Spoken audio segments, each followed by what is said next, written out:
Olá pessoal, seguindo firme aqui no estudo do exame físico, no contexto do estudo da clínica médica, vamos para o exame dos olhos, né? Já avaliamos a face, já avaliamos aqui o pescoço, já avaliamos em relação aos linfonodos, fizemos uma questão em relação a isso, fizemos a avaliação geral desse paciente, né? De modo aí mais qualitativo, né? Coloração da pele, se está lúcido, se está orientado, a questão aí mais geral que a gente identificou nesse paciente e também nos dados quantitativos, sinais vitais, onde a gente tem uma aula só sobre sinais vitais, para você aprofundar bastante nesse tema que é muito cobrado em prova, índice de massa corporal, circunferência abdominal, peso, altura, tudo isso a gente já verificou. Vimos ali a parte do exame físico céfalo-caudal, as técnicas, inspeção, palpação, percussão e ausculta, e agora vamos continuando aqui o exame com análise dos olhos, tá certo? Os olhos a gente pode perceber a presença de edema de pálpebra superior, né, que pode ser chamado aqui de blenfaroptose ou pitose palpebral. Pitose aqui mais uma queda da pálpebra, que pode estar relacionado com um acidente, por exemplo, relacionado a acidente ofídico, tá certo? Então, por exemplo, eu tenho o acidente ofídico relacionado, por exemplo, a cascavel, né, que é um acidente crotálico, e também um acidente com a coral, que pode gerar esse sinal aqui de pitose palpebral, tá? Ou uma doença, miastenias graves, que a gente vai ver uma doença entre o sistema nervoso e muscular, onde ocorre aí essa queda da pálpebra, tá certo? Tem também a alteração do globo ocular, que a gente viu, inclusive, no estudo da face, a exoftalmia, que é o olho para fora, né, uma protusão desse olho, que envolve aí o hipertiroidismo. Tem a microoftalmia, que é o globo pequeno, hipertelorismo, que é o afastamento das cavidades orbitárias, tá? Onde eu tenho um olho longe do outro. O estrabismo, em relação aí à diferença de um olho para o outro. O nistagmo, que é um movimento involuntário do olho. E entre outras alterações que podem ser avaliadas por meio do olho. Além disso, a gente tem as alterações pupilares, tá certo? Onde eu posso avaliar a pupila.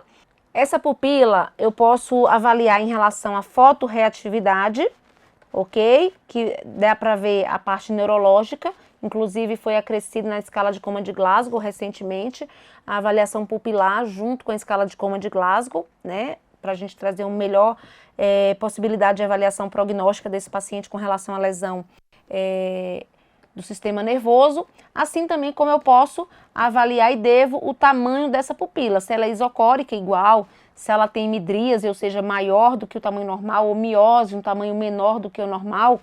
A miose é associado com as intoxicações, a midríase é associado com o uso aí de medicações como atropina, né, e outras situações, parada cardíaca também. E anisocoria, que é diferente o tamanho de uma pupila da outra, no traumatismo crânioencefálico, por exemplo. Então, a avaliação do exame físico em relação à pupila é muito importante, tá?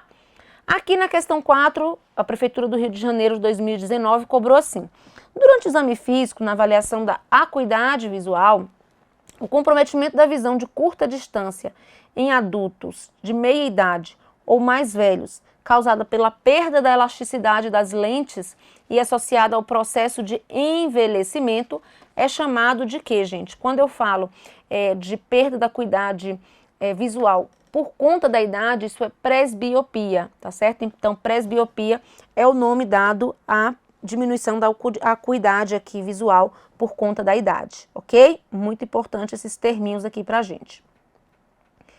Miopia, ele enxerga bem de perto e ruim de longe, tá certo? E aí é muito importante a gente associar aqui a retinopatia com lesão da retina, muito comum de acontecer no paciente com diabetes, tá? Letra C, o gabarito. Aqui a gente está fazendo agora a avaliação da garganta, né? E isso é importante, tem caído em prova, que é aqui a avaliação das tonsilas, tá certo? A tonsila que eu consigo ver no meu exame físico é a tonsila palatina, que é a amígdala, tá certo? Que a gente vai ver se ela tá inflamada ou não, né? E o paciente pode fazer a cirurgia aí de amidalectomia, que é a retirada dessas amígdalas quando há infecções recorrentes aí relacionadas, tá? E, além disso aqui, a gente tem no finalzinho da língua um tecido mais enrugado, que é esse tecido também linfóide, né, associado ao sistema imunológico aí da gente, no final da língua. E tem a tonsila faríngea, que é aqui representada com o nome de adenoide. Crianças aí podem ter uma hipertrofia dessa adenoide, causando obstrução respiratória, onde é necessário fazer a cirurgia de anodectomia, tá? Pode, às vezes, tirar tanto a adenoide como também a amígdala, tá? Ainda no pescoço, gente, a gente avalia a questão da artéria carótida, né? O pulso carotídeo e a veia jugular. Quando eu tenho alguns problemas, principalmente aqui cardíaco, insuficiência cardíaca direita, eu tenho retorno de sangue, congestão de sangue do lado direito. E eu vou ter essa turgência de jugular, o paciente com a elevação da cabeceira 45 graus, a gente percebe aqui a jugular distendida, tá certo? E também um edema de membros inferiores, um edema de abdômen, mostra um agravamento do quadro da insuficiência cardíaca direita. E a estase de jugular é um dos sinais aqui também detectados nessa situação, por isso que é importante também avaliar esse tópico no nosso exame físico do pescoço, tá? Então, esse engurgitamento da veia jugular, o paciente vai ser avaliado, decúbito dorsal com elevação de cabeceira a 45 graus, ok? O tórax, né? O tórax é o nosso próximo tópico aqui de avaliação do exame físico. Observe que a gente já foi na face em si, no olho, no pescoço, né? Na questão vascular do pescoço, nos linfonodos do pescoço. Agora estamos na avaliação da parte torácica, tanto na delimitação da parte torácica, que eu não iria colocar isso aqui, mas quando eu fui na questão, tinha lá, aí a gente volta e acrescenta informação, as informações teóricas aqui foram acrescidas à medida que a gente foi avaliando as questões que envolvem esse tema, tá certo? Então, o exame do tórax, ele envolve na parte dorsal aí a região de T1 a T12, né, em relação às nossas vértebras torácicas, e lateralmente é delimitado aqui pelas costelas, tá? Então, aqui no lado, as costelas trazem o limite e na parte dorsal, a vértebra T1 até T12, tá? Se você colocar a mão aqui na parte onde você inclinar o pescoço para frente, tem uma tuberosidade para fora aqui, né?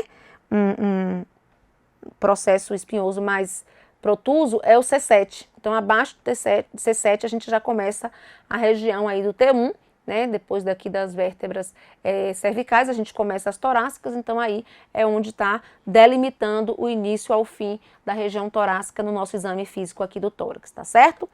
Então, a região posterior e anterior vão ser avaliadas de forma a abranger todas as regiões pulmonares e de forma bilateral, tá? Questão de número 5 foi também da prova da residência da Secretaria de Saúde aqui do Distrito Federal de 2017. O tórax, de uma maneira bastante geral, compreende a região da parede torácica que se estende dorsalmente, então a parte das costas, da vértebra C5 até T12. Não, é de T1 até T12, tá? E lateralmente é delimitado pelas costelas. Aqui, ok. Toda a propedêutica pulmonar deve ser feita na porção posterior e anterior, de forma a abranger todas as regiões pulmonares e bilateralmente, comparar um hemitórax com o outro. Então, o erro aqui está na delimitação, não envolve a região de C5, que é a região, na verdade, cervical ainda, tá ok? Errado, portanto. No tórax, a gente também avalia tanto a parte respiratória, né, em relação à frequência respiratória, a tosse, se tem escarro, a quantidade, se tem hemoptise ou hemoptoico, tá? O hemoptise é o sangue mesmo com a tosse vindo e hemoptoico é o sangue misturado com o escarro, tá? Esses dois terminhos aqui, dispneia, que é a dificuldade de respirar, e chiado no peito, que seria aqui o estreitamento dos brônquios, né? O broncoespasmo que gera aqui o sibilo, tá? E outros ruídos adventícios também avaliado durante a ausculta do tórax. Também no tórax se encontram as mamas, na parte anterior, onde a gente vai avaliar a presença de nódulos, dor, desconforto, se tem secreção, principalmente unilateral, que pode mostrar para a gente aí a presença do câncer de mama, além de alteração na pele, retração da pele, presença de nódulo aqui, né, irregular, aderido, rígido, então tudo isso pode aí mostrar para a gente alterações nessa mama, tá? Avaliação pulmonar, a gente vai fazer a inspeção, tanto estática quanto dinâmica, em relação ao movimento respiratório. a palpação, a percussão, o som esperado é um som aqui timpânico. Se tiver pneumotórax, a entrada de ar entre a pleura visceral e parietal, eu vou ter um hipertimpanismo, né? E também a ausculta, onde eu vou ver o murmúrio vesicular normal, o ruído aqui normal, e também o adventício que tem relação aí com as alterações, né? A aparência desse tórax também mostra pra gente possíveis doenças, tá certo? Então, por exemplo, eu tenho o pectus excavatum, né, o tórax aqui mais escavado, ou tórax chamado de sapateiro, que é a inversão da concavidade do externo mais para dentro, tá? Isso pode ser secundário à malformação ou o próprio ractismo. O tórax em barril é uma retificação da coluna vertebral e elevação do externo, que é comum no paciente efizematoso, paciente que tem doença pulmonar obstrutiva crônica do tipo enfisema, associação com o uso aí do tabaco, né? Tanto o enfisema quanto a bronquite, que são as duas formas de DPOC, tem associação com o tabaco, e o efizematoso, o tórax fica então em forma de um barril, tá ok? Isso cai em prova, professora? Cai sim, tá? Eu trouxe a imagem aqui pra gente, tem um tórax normal do paciente, observe o enfisema, a gente tem destruição de alvéolos, e dessa forma o ar fica mais preso na cavidade ali pulmonar, então por isso o pulmão fica mais inchado, né? E aí o tórax se torna mais, então, em formato aí de um barril, tá? Tem aqui a cifose, alteração na coluna que deforma também o tórax, né? E tem o pectus excavatum, tá? Que é para dentro, e o pectus carinatum, que é peito de pombo, também chamado assim, né, que é para frente. Então ele pode ser para frente ou para dentro. São alterações que são secundárias aí à parte de malformação óssea ou até o ractismo, ok?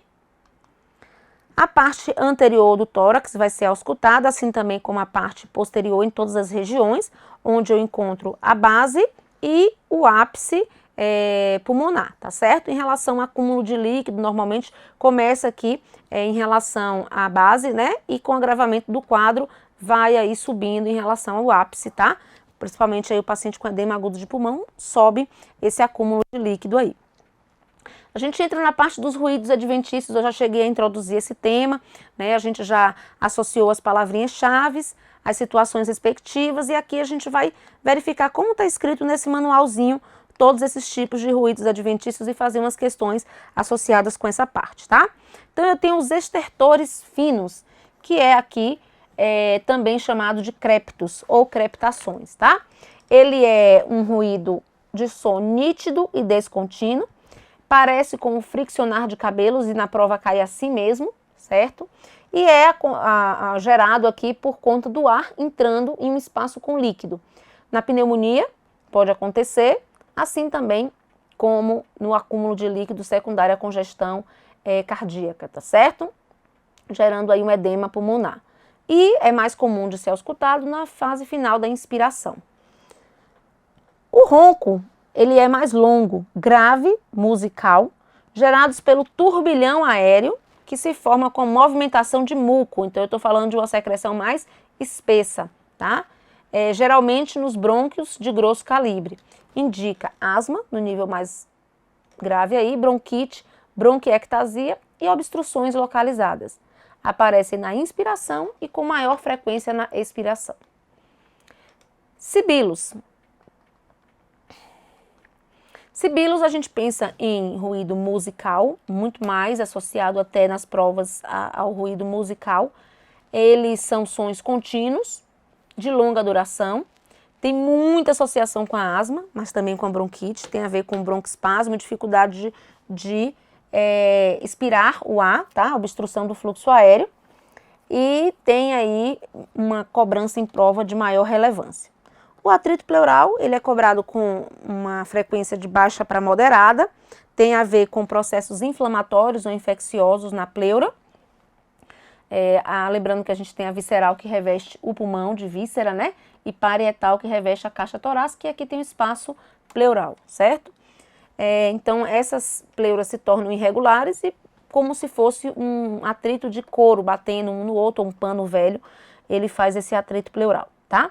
O estridor, também chamado de cornagem, nas provas, ele tem aí uma obstrução alta, uma obstrução mais da região da da laringe ou da traqueia, certo? Como, por exemplo, nas laringites agudas, no câncer de laringe ou estenose de traqueia. Aí a gente vai fazer a questão de número 6 da nossa aula aqui de exame físico, que tem a ver justamente com esse tópico aqui, que a gente está falando da ausculta respiratória, tá? Durante o exame físico, ao realizar a avaliação do aparelho respiratório, o enfermeiro pode constatar a presença de ruídos adventícios. Observe o quadro a seguir e relacione as duas colunas de modo a tornar verdadeira a associação entre o tipo de ruído adventício e suas características. Então aqui é exatamente como ele aparece nas provas, e essa questão está bem completinha da VUNESP para ajudar na nossa revisão desse tópico agora trabalhado com vocês. Então olha aqui, eu tenho o ruído ronco, sibilo, cornagem, que é igual a estridor, tá vendo aqui? E crepitações, certo? O item 1, para mim, tem o quê? O item 1 tem respirações ruidosas devido à obstrução no nível da laringe ou da traqueia, percebida mais marcadamente na fase inspiratória. Falou em obstrução de laringe, lembra de estridor, lembra de cornagem. Então, 1 com C aqui pra gente. Essa prova a gente faz dessa forma. Então, 1 com C. Cadê o Czinho? Com 1. Olha como a gente até já gabarita a questão, gente. Mas vamos voltar para confirmar. Ruído musical ou sussurrante, decorrentes da passagem do ar por via estreitada, broncoespasmo aqui, ó. Que tem aqui, gente, na asma, né? A gente está falando do sibilo, 2 com B. Confirmando aqui, será? Vamos lá, 2 com B, confirma. Ocorre em consequência da passagem de ar por estreitos canais repletos de líquidos ou secreções. Tendem a ser auscultados durante a inspiração e a expiração, podendo desaparecer com a tosse. Então aqui eu tenho que a presença de líquido, ela vai acontecer com o crépito, né, e com o ronco, sendo que o ronco é mais intenso e o líquido é mais grosso. Vamos ver aqui o que está no 4. Audíveis quando ocorre a abertura súbita das pequenas vias aéreas, contendo pequena quantidade de líquido. Olha, então pequena quantidade de líquido tem a ver com crepitações, tá certo? Podem ser auscultados durante a inspiração e a expiração. E, em geral, não desaparece com a tosse ou a mudança de posição. Então, a questão dos crépitos não desaparece com a tosse e o ronco ele colocou aqui como desaparecendo com a tosse, uma informação nova para a gente aqui também compartilhar. Ok, gente? Então, ficou aí a quantidade pequena de líquido associada a crépito. Seria bom se ele colocasse aqui o roçar de cabelos, né? Fricção de cabelos também tem uma conexão bem importante com crepitações, tá certo? Então, ficou aqui 3 com A e o 4 com o D, confirmando o nosso gabarito aqui. Letra D, uma questão bem bacana, né? Aqui, a prova do TJ São Paulo trouxe uma historinha, né? A VUNESP é uma banca que gosta de fazer isso, trazer um casozinho clínico, e perguntou se a ausculta pulmonar desse paciente do nosso caso clínico, o que é que o enfermeiro vai constatar? Ronco, sibilo, maciçez, submaciçez, murmúrio vesicular aumentado. Observe que quando eu falo em submaciçez e maciçez, eu estou falando em percussão e não em ausculta, né, gente? Aqui é percussão e não ausculta, tá? Então, ficaria entre o ronco, o sibilo ou simplesmente o murmúrio vesicular aumentado. Opa, vamos voltar para o caso. Paciente de 33 anos, masculino, história de asma. Olha, falou em asma, a gente já pensa no sibilo, né? Compareceu ao ambulatório da empresa queixando-se de dificuldade para respirar. Enfermeiro observou que para se comunicar, o funcionário demonstrava incapacidade de falar mais de algumas palavras, está em crise, né, exacerbação da asma, antes de parar para respirar. Ao exame físico, o enfermeiro constatou que o paciente apresentava, entre outros, falta de ar, dispneia, retração costal, isso mostra o uso de musculatura acessória para a gente, moderada, frequência respiratória estava aumentada, frequência cardíaca de 112 também aumentada. Considerando se tratar de uma crise de asma, o enfermeiro solicitou a presença do médico para avaliação clínica e tratamento, enquanto prestava o cuidado inicial adequado para o caso. Aqui auscultou. Qual foi o ruído? Sibilo. Falou em asma, pode associar a sibilo aqui sem medo de errar, tá? Quando a gente viu aqui a descrição do ronco, né, do livro aqui utilizado, ele até falou que pode acontecer na asma, tá? Mas o que a gente mais associa com asma é o sibilo, tá? Não só nessa questão do TJ São Paulo, como aqui quando você vê a questão de Guarulhos 2019, também da Banca VUNESP, paciente de 17 anos, sexo feminino, com diagnóstico de crise asmática, foi admitida para tratamento na sala de observação. Ao avaliar aqui, realizar a avaliação inicial, a ausculto, o enfermeiro observou a ocorrência de som musical contínuo de alta frequência, semelhante a assobio, auscultado durante a inspiração e expiração. Quais são esses ruídos? Sibilos, tá? Então, falou em asma, você associa com sibilo sem medo, ok? A gente está fazendo de forma objetiva, gente, porque o objetivo aqui não é você treinar questões nesse momento, tá? Nós temos o site de questões do GRAM, onde nós temos lá mais de 2.000 questões comentadas por professores, onde você vai usar esse site para treinar, para poder realmente ver se você está acertando ou está errando. O objetivo da minha aula aqui de clínica médica, com questões associadas, de exame físico, é mostrar para você, isso é o assunto que está incluído nesse tópico. Na prova, cai assim. Olha, caiu nessa prova do TJ, caiu em Guarulhos, caiu na próxima prova que a VUNESP fez na sequência. Então, outras bancas também cobram assim. Então, esse é o objetivo das questões aqui permeadas ao longo da nossa aula, tá certo? Não é o objetivo de você treinar o seu conhecimento aqui. Treinar é uma quantidade maior de questões, treinar é para você ter aí um momento mais de aprofundamento e qualquer dúvida durante a realização das questões, entrar em contato por meio do fórum. Agora aqui a nossa aula, a finalidade é essa, mostrar a teoria e como que isso vai estar lá na sua prova para você se preparar em relação a esse tópico específico, tá certo? Vamos para o próximo bloco agora com o exame cardíaco, tá certo? Tanto aqui em relação a cada uma das etapas, né? Em relação à inspeção, em relação também principalmente à ausculta, que são os dois principais exames aí cardíacos que a gente faz, e os focos de ausculta é o tópico aqui de maior relevância para a gente, tá bom? Próximo bloco eu espero vocês no exame cardíaco.